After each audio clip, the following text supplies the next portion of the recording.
The story of Aesculapius.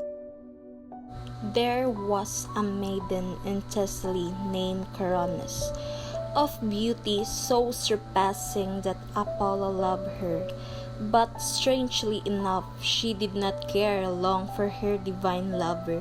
She preferred a mere mortal. She did not reflect that Apollo, the god of truth who never deceived, could not himself be deceived. Coronis was foolish indeed to hope that he would not learn of her faithlessness. It is said that the news was brought to him by his bird, the raven, then pure white with beautiful snowy plumage, and that Apollo, in a fit of a furious anger and with the complete injustice the gods usually showed when they were angry, punished the faithful messenger by turning his feather black. Of course, Coronis was killed. Some say that the god did it himself, others that he got Artemis to shoot one of her unerring arrows at her. In spite of his ruthlessness, he felt a pang of grief as he watched the maiden placed on the funeral pyre, and the wild flames roared up. "At least I will save my child," he said to himself, and just as Zeus had done when Semele perished, he snatched away the baby, which was very near birth.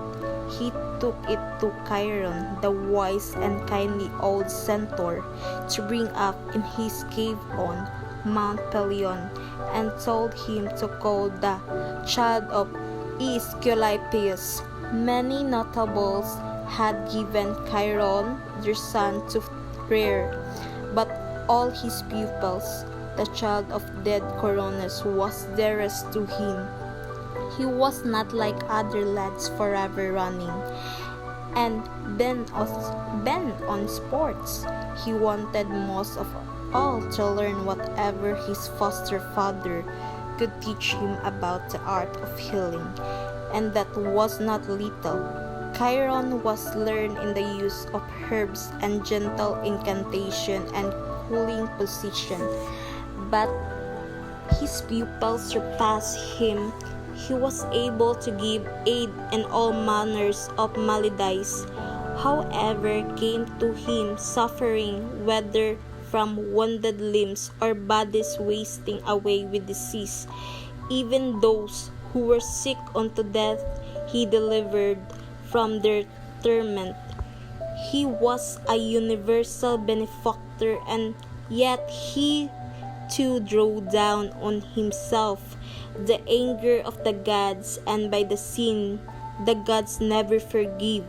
He thought thoughts too great for men. He was once given a large feat to raise one from the dead, and he did so. It is said by many that the man called back to life was Hippolytus, Theseus' son, who died so unjustly, and that he never again fell under the power of death, but lived in Italy, immortal forever, where he was called Phoebus and worshipped as a god. However, the great physician who had delivered him from Hades had no such happy fate.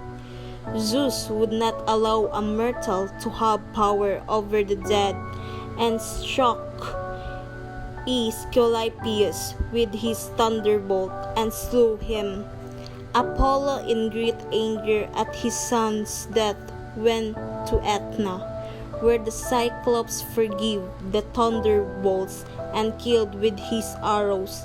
Some say that the Cyclops themselves, some say their sons. Zeus, greatly angered, in his turn condemned Apollo to serve King Admetus as a slave for a period which is differently given as 1 or 9 years. It was this Admetus whose wife Alcestis Hercules rescued from Hades, but Aesculapius even thought he had so displeased the King of God and man was honored on earth as no other mortal 400 of years after his death. The sick and the maid and the blind came for healing to his temples. There they would pray and sacrifice, and after that go to sleep. Then in their dreams the good physician would reveal to them how they could be cured. Snakes played some part in the cure, just what it known, but they were healed to be sacred servant of Aesculapius. It is certain that 1,000 upon 1,000 of sick people through the centuries believed that he had freed them from their pain and restored them to health.